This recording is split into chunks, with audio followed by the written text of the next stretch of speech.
Good morning, good afternoon, and good evening to many of us. Welcome to Marketing Mondays. CXO continues its mission to share knowledge with Marketing Mondays that began in 2020 and has completed over 200 episodes featuring industry top marketers. So today at CXO TV Marketing Monday, we have Prashob Ravi, is the AVP and Head Brand and Communication at Zensar Technology. Welcome, Prashob. How are you doing today? Good. Thank you. Thank you, Anush, for the invite. Looking forward to a discussion. So to get started, let's understand quickly about you. What drew you to the field of marketing, which has often been considered dynamic, interesting, and at the very same time, really complex? So can you just elaborate a little bit about yourself, Prashab? Over to you. Yeah. So thanks, Anush. So let me just start off with myself about, my background. I've had a fairly kind of diverse journey across the India and the Middle East. I was born in India, brought up in the Middle East, came back to India from undergrad, went back to the Middle East for my advertising career. And I came to Bangalore in 2013 as joined Wipro as an IT tech marketer. What I currently do at Zensar is I kind of manage the overall, brand and communication. So I oversee a couple of functions: the overall corporate and employer brand, the digital marketing function, communications overall, which includes both internal and external PR, thought leadership. That's something we have started, and the other thing is a shared services studio, so which is basically a creative engine. It's been an interesting journey with Zensar over the last 3 years. Been part of the brand transformation project that we did in 2021. So it's been it's a big one. And through the line, we have also managed to make some big inroads. Our Glassdoor score is the highest ever. From our perspective over the last 3 years, we've been managed to grow while most of our peers have either been stagnant or have come down. So that's a big testament to what we've done in that space. And prior to that, at Wipro for 8 years, my longest stint. And I joined Wipro as a vertical marketing manager for what is now known as the consumer BU. It used to be known as RCTG at that point. And I spent 2 years there as a vertical marketing manager for their retail and consumer services. And then moved to a central team, which was more around the employee experience, engagement, and branding function, which then kind of got pulled into the corporate communications function, which is where I was heading the overall internal communications functions for Wipro. And being part of some exciting things there as well. I was part of the Wipro brand relaunch that happened, 4-5 years back. And also managed the Spirit of Wipro Run, one of the largest employee engagement initiatives, I think, in the world. I managed that for about 4-5 years. Also launched Yammer, which is now Engage under Microsoft. Became a huge platform for us. And the first in-house podcast series, which was called Wipro On Air. I'm not sure if any of them are still active there, but some interesting journeys. And then prior to that, for about 12 years, was in the advertising industry.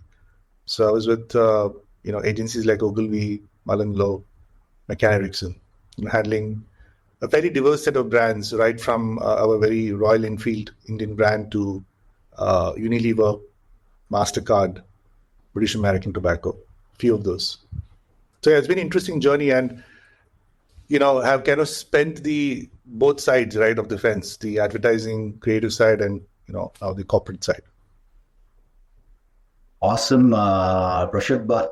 So how would you see the landscape for brand communication in the tech industry or tech sector, I would call it, particularly the event of new technologies like AI and automation?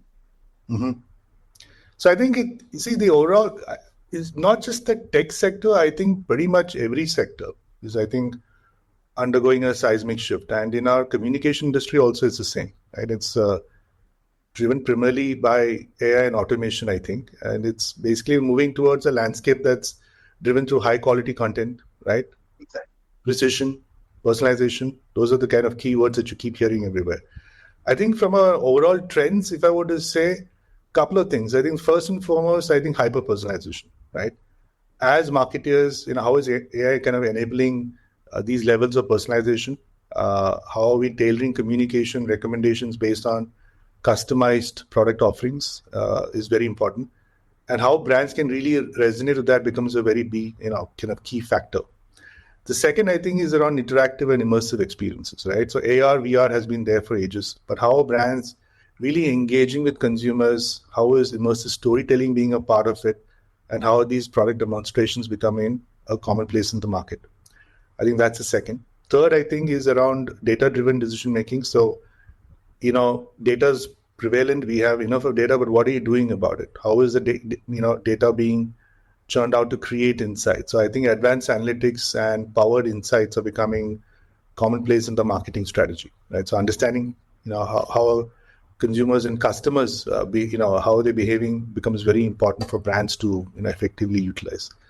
I think the fourth thing would be around more from an ethics perspective, so ethical considerations. How, especially now given AI becoming a common word, how is that integrated into our brand communications, right?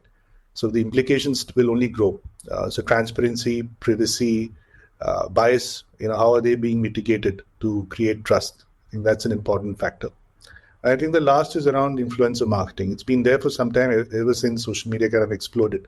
But how does traditional influencer marketing evolve, right? And how does AI-generated influencers we have seen and virtual personalities kind of combine to create new strategies for brand to leverage these channels? I think, for me, I think those are the kind of 4 or 5 areas that I would probably talk about. Absolutely, Prashob, I definitely agree with you. I think all those 4 points, definitely when it comes to AI and automation, streamline, various marketing processes, Yeah, which I actually think, free up, time for us around the creative and the strategy. yeah. So So, just on that, Anuj, I think at the end of the day, the combination of all of this, right? AI automation, yes, it'll empower brands, but there is, that human ingenuity and what is needed as, at a very basic level, storytelling becomes very key. So we've seen that, right? There are enough and more of these AI-related images and content floating around. We know that it's not really true. So it's still a product at the end of the day. How you're utilizing to create efficiency becomes paramount. absolutely, I agree with you. How we utilize is something which is very important. So, what are the some key challenges, pressure organizations face when implementing advancements in marketing strategy, and how has Zensar overcome these challenges? Yeah, so I think, and I think some of these points that I'll talk about are at a larger and not necessarily related to communication alone. Every organization do tend to have this. I think first and foremost is the kind of silos, organizational silos and process inefficiencies that exist, right? Disjointed departments, roles, business units, how they kind of hindering seamless tool adoption, right, and utilization. I think that's first. Second, I think from a low tool adoption and usage, right? Despite investing in these tools, a lot of work going around it, how our organizations struggle, kind of really struggling in terms of creating a widespread adoption around this and creating that ROI that they need to have. Third, I think, is around ineffective communication and knowledge sharing. So clarity around these tool features, the benefits about it, how that's kind of hampering user engagement. I think those are 3 things I would probably, talk about as big challenges. How we kind of address some of these, right? One, from a perspective of cross-functional collaboration. So we have something called guilds and communities that are being created at a central level, driven by the learning and development team. And how some of these are kind of these groups are created to have shared goals and, foster a collaborative environment, break down these silos across, various sub-functions and functions. A good example is how we have used Engage. So some of these do exist as tools separately in a platform, but they also exist on Engage, which is the new Yammer, right? So it's basically a community sharing platform. Second, when it comes to clear communication and value prop, right? So one, open and frequent communication about the tool benefits, but also coupled with very clear metrics on performance and how that drives user engagement becomes key.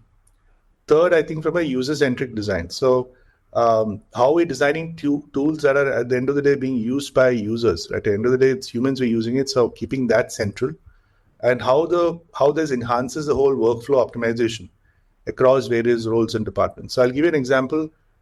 We have something called a brand center, which is our kind of one-stop shop for you to experience a brand. So it's not a repository; it's also an area to experience a brand tangibly, right?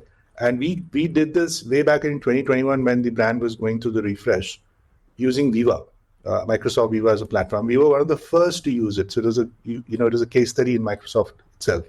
So we kind of used Viva and SharePoint to create this. And, the entire platform is built on how, from an end user perspective, whether you're a new joinee or a salesperson, how you go about utilizing this platform to get what you need, right? The fourth thing I think is on change management and training, which is phased approaches to anything that is to do with training programs. We have, from a brand perspective, since the questions here are more on my domain, I can tell you from a learning and development module, we've created a brand learning and development module, a very simple 30-minute section that details out everything from the history about why this transformation was done, what is the new visual language, do's and don'ts, so that it becomes useful from people who are walking into our company or joining us, right, to people who have been with us to understand how the brand resonates, right? And I think the fifth one is on continuous improvement. So how do we get consistent feedback across tools, across process to ensure that we are, optimizing this? So some of these things that I spoke to you about, we're actually changing this. We're going through second iterations, third iterations as well.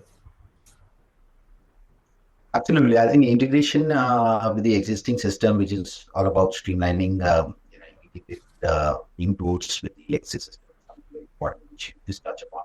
Would you also like to touch a little bit about data management as well? I think as a marketer, you think that again is something which is a bit challenging. Sorry, your question was on how data is managed? Would you like to touch upon this data management as well? As a marketing strategist, you feel that that is also one of the challenges for the marketers? Absolutely. I think a couple of things, right? I think there's a bit of a trifecta. There is compliance, there is security and risk, and then there is, marketing platforms that we use, right? So a lot of the platforms that we use are governed by their own laws, but they also need to be part of the laws or compliances we need to follow as Zensar. There are certain products and platforms that we are not properly able to use because, it doesn't kind of check out some of the boxes that we need to follow from a compliance. But it's a pretty, it's a wide area. I mean, if you look at, what Google is doing in terms of their ad metrics and how they're using cookies and the whole, discussion around it, will they do it, not do it? It's obviously affecting how we utilize it, both from a digital marketing initiatives and how our website needs to be also of compliance, right? So, whether it's cookie policies and how data is collected.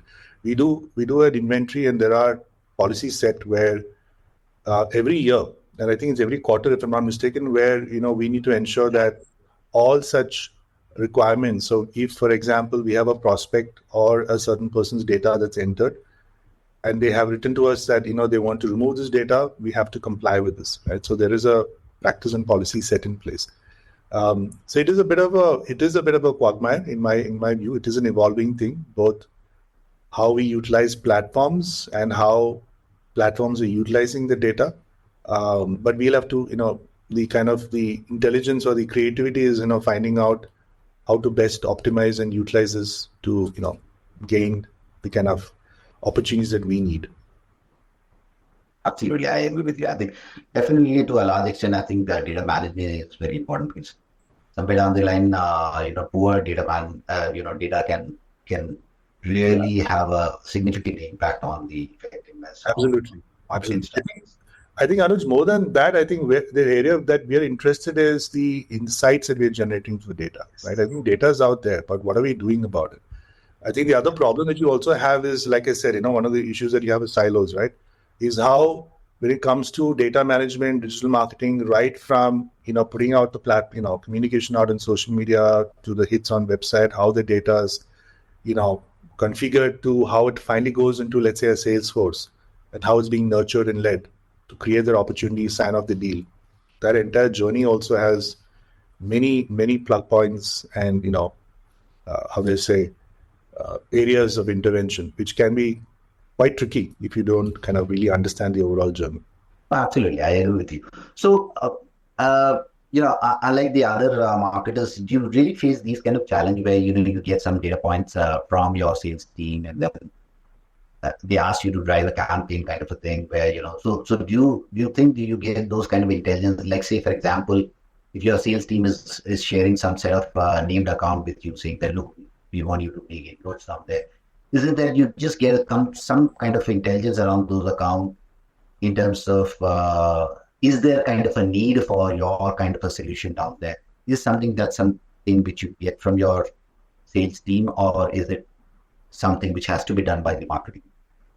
So it's a And what are combination. the metrics?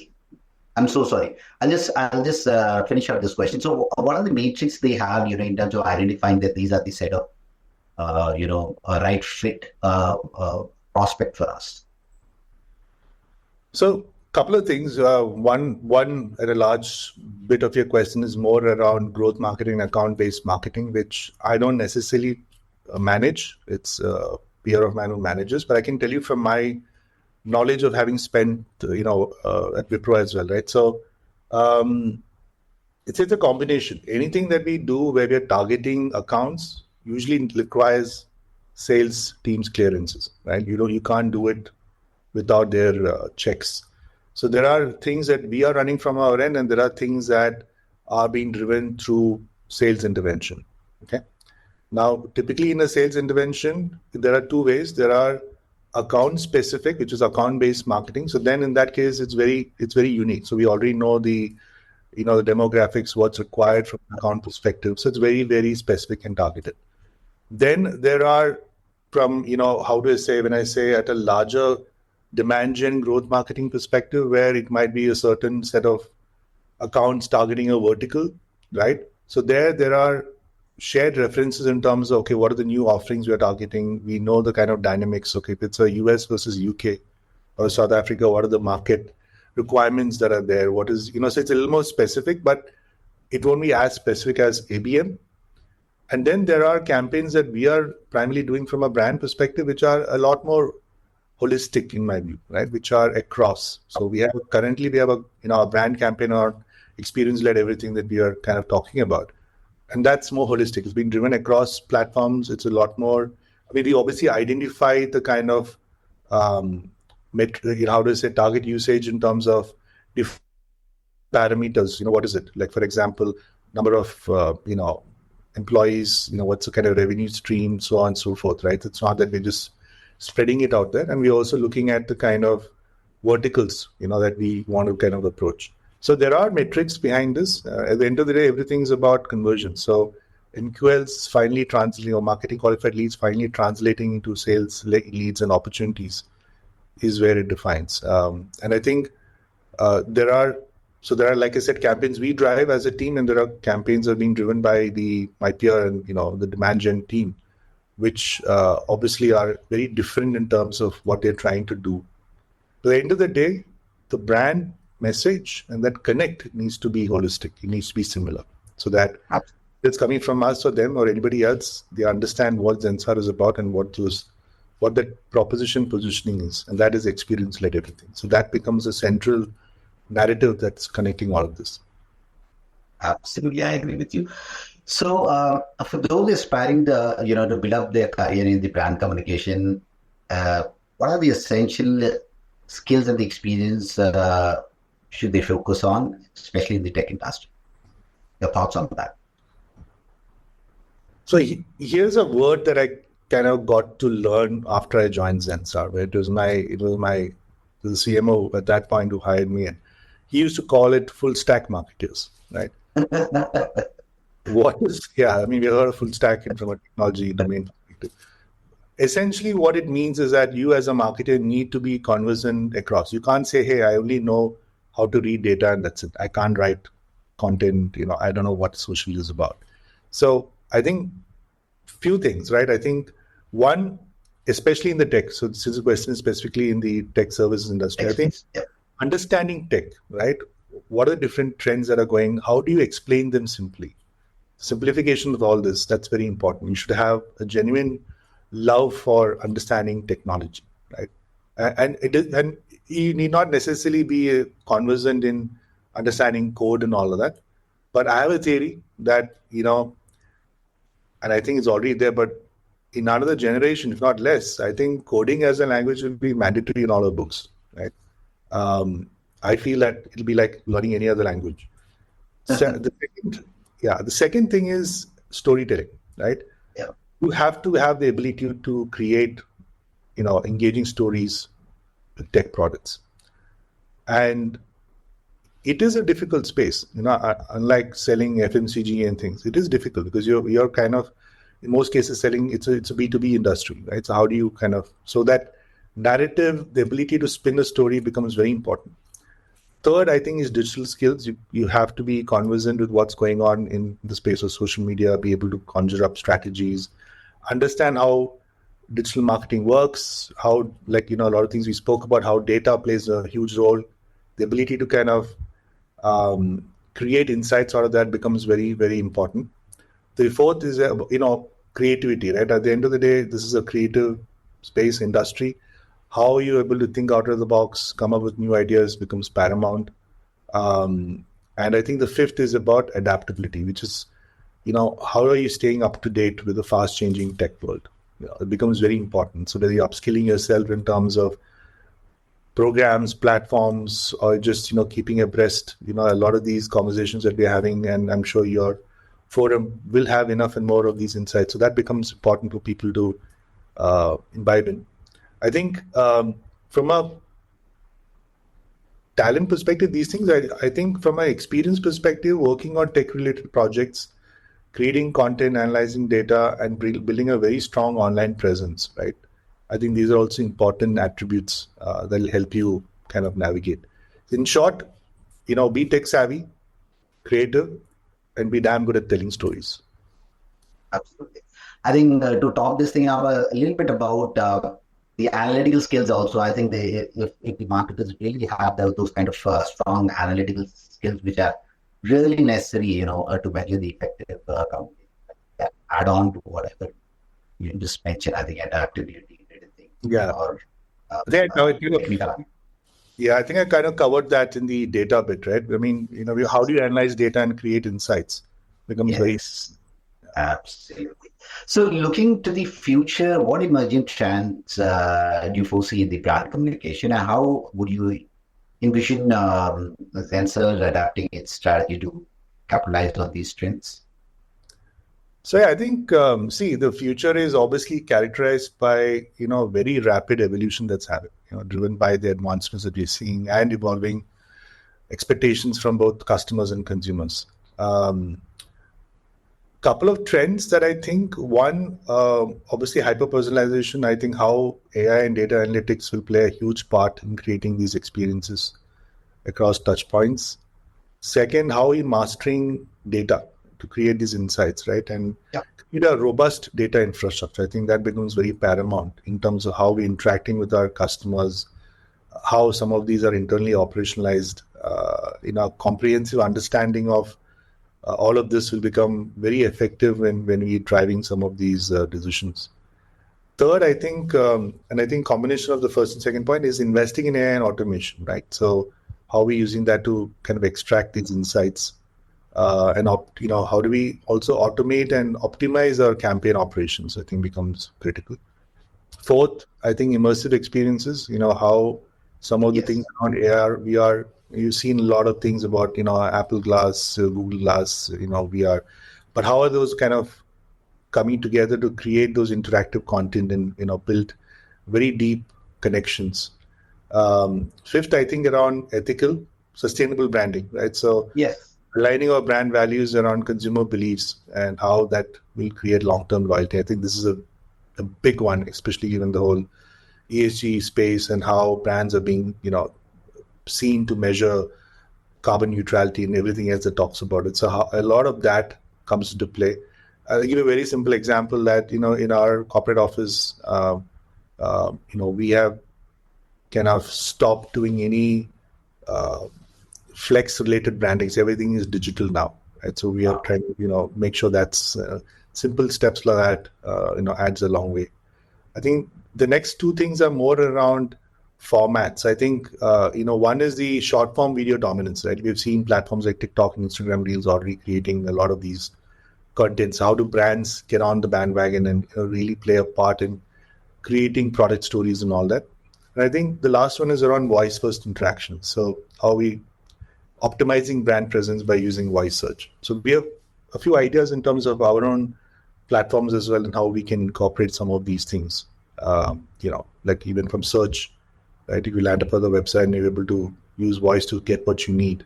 So I think some of these things I think are, primarily how being proactive in addressing these trends from a data-driven insight, and enhancing our customer engagement becomes, paramount to drive profitable growth. So I think all of this will add, I'd see as trends that could, shape the way communication and brand, changes. Absolutely. And how Zensar, has been leveraging, I would say, influence marketing, or the influencers, the niche influencers, I would say, who have strong connections with their followers, to reach much wider community. Okay, I'll have to just understand the question. So you're saying how does Zensar use influencer marketing to create? Yes. Yeah. So in B2B space, most often, so in most organizations, we have an active community of what we call brand ambassadors.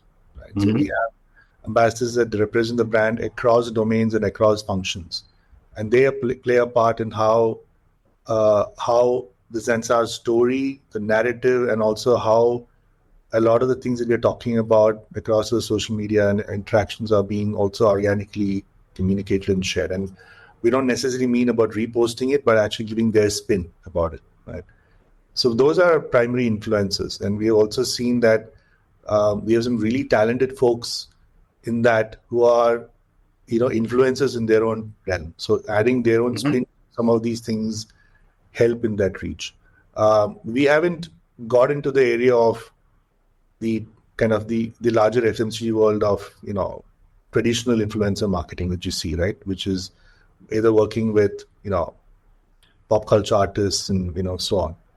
But that's one. The other thing we also look at from a perspective is our analysts and alliance communities, right? How they're helping us spread the story. So some of these things I think will come together, but in the traditional world of what you say as influencer marketing, for us, those influencers are our brand ambassadors. And the aim is obviously that each and every employee of ours does become that.